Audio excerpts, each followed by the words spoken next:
Bonjour, je m'appelle Cédric, j'ai 18 ans, je suis en deuxième année d'apprentissage de storiste.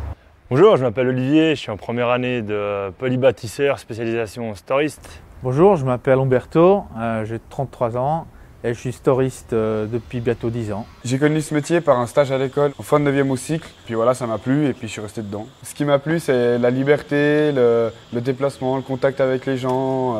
J'ai fait plein de stages avant d'être storiste, donc j'ai passé par plomberie, par maçonnerie, par pas mal de métiers techniques. Et ce qui m'a plu vraiment dans le storiste, c'est un métier qui ne reste jamais au même endroit longtemps. On bouge toute la journée en ville. C'est vraiment très varié. Quand j'ai fini le cycle, j'ai fait 2 ans d'apprentissage d'électricien. Bon, ça n'a pas allé, donc j'ai arrêté. Après, j'ai commencé directement à travailler. J'ai fait agent de sécurité pendant 6 ans. Puis voilà, je me suis dit qu'il fallait quand même avoir un CFC, mais voilà. Tu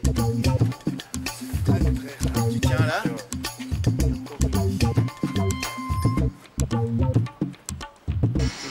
Là, on va remplacer un store empilable. C'est un store qui prend très peu de place et qui est très pratique et aimé par les architectes.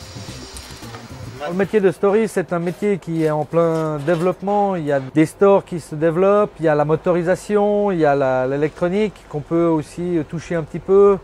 Il y a aussi la diversification de pouvoir faire des tentes solaires pour protéger du soleil avec les moteurs ou une manivelle, avec un capteur solaire, avec plein de possibilités électriques. Il y a des volets, il y a des portes de garage à faire. C'est très diversifié, on fait rarement toujours la même chose. Le métier de storiste, c'est la réparation chez les clients, la pose sur les chantiers, les gros boulots, les petits boulots. Le métier de storiste, c'est de poser des stores, des volets, moustiquaires, etc. Des réparations à l'atelier. Ce qui est bien, c'est que tu as pas mal de choix, tu as plusieurs types de stores, tu as plusieurs possibilités de pose, tu as plein de possibilités. C'est ça qui, tous les jours, tu apprends un peu et c'est ça qui est beau, quoi. Quand on se lève le matin, on ne sait pas où on va, on ne sait pas ce qu'on fait. On va chercher les bons dans l'appel et puis on part chez les clients. On peut partir à Cessy ou au Petit Lancy. C'est ça qui est bien, quoi. Puis bon, il faut être quand même assez débrouillard parce que souvent il y a des choses qui ne vont pas puis il faut s'adapter. La formation, c'est un plein temps dans l'entreprise. Et 1 à 2 semaines par mois à l'école à Châtel-Saint-Denis, au centre Polybat. Donc on fait de la théorie, de la pratique, on fait un peu de tout. Les cours, ça se passe pas mal sur la base, sur tout ce qu'on a fait au cycle. Il y a pas mal de mathématiques, de calcul de surface, de logique. Et puis surtout la connaissance des matériaux, connaissance professionnelle, ça se passe surtout en entreprise. Ça nous aide aussi pour l'école. Et français, culture générale, droit. C'est des matières qui sont assez importantes pour ce métier. Donc on connaît un petit peu la fabrication des matériaux, donc tout ce qui est métallurgie. On a des cours de français, on apprend aussi à travailler avec les machines. Et les cours ils sont assez variés aussi, hein. On a du dessin, on a des maths, on a du français, on a des connaissances des matériaux, donc ça englobe la métallurgie, les machines, système de pose, par exemple aussi tout type de béton ou alors tout type de fixation, tout ce qui est quincaillerie, on va dire entre vis, visserie, fixation, les plusieurs qualités de métal, tout ça pour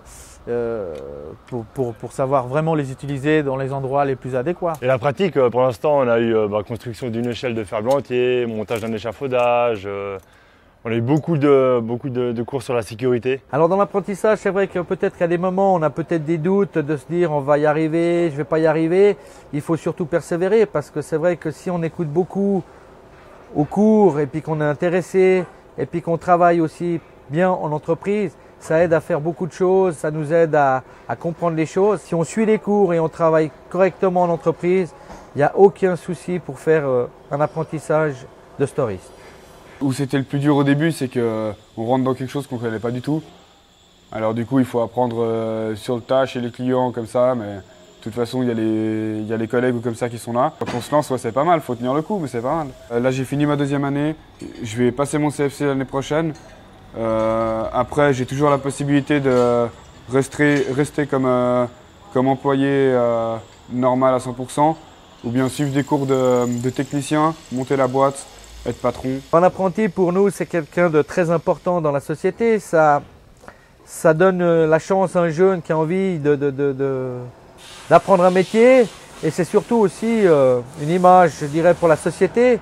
Être une entreprise formatrice, c'est aussi bénéfique, je ne le cache pas, pour les entreprises. Et puis, un plaisir vraiment énorme, c'est d'apprendre un métier à quelqu'un et puis de donner sa chance, de pouvoir l'amener dans le monde des adultes et puis qu'il soit content du métier qu'il fait. Si tu fais un métier et que tous les jours tu arrives à la maison et puis tu n'es pas content de toi, et ben là, il faut que tu arrêtes. Il faut que tu sois content de ce que tu fais. Quand tu arrives en fin de journée, tu dis voilà, je suis content. Il faut que tu ailles au boulot le matin et que tu n'aies pas une boule au ventre. Tu dis qu'est-ce qui va se passer encore aujourd'hui et puis que tu essayes d'être le plus sympa possible avec tes collègues pour vraiment créer l'ambiance et que tu sois content de toi. Ça ne dépend pas que du métier, c'est vraiment une question de se mettre en valeur nous-mêmes et croire à ce que tu penses faire. Là, on va enlever la manivelle pour pouvoir enlever le reste du mécanisme du store.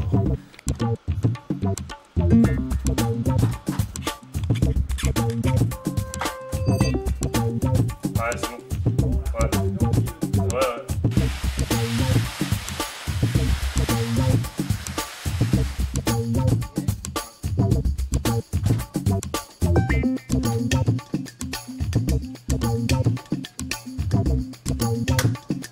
Dans la profession de storiste, il y aura toujours du travail parce que c'est clair que tous les soirs, quand on va se coucher, on baisse les stores pour pouvoir dormir.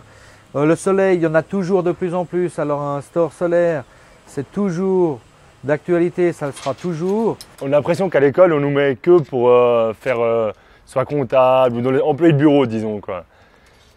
Lorsque les métiers techniques, faut pas les dévaloriser, c'est pas mal, quoi. Moi, j'aime bien. Puis il y a beaucoup de débouchés, hein. Pour ouvrir des entreprises, on peut faire plein de choses après. On n'est pas des traders, mais ça va, on est content de gagner bien servi, honnêtement.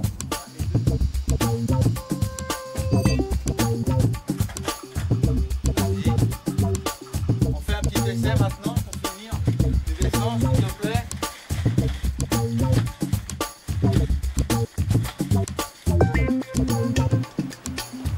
C'est fini!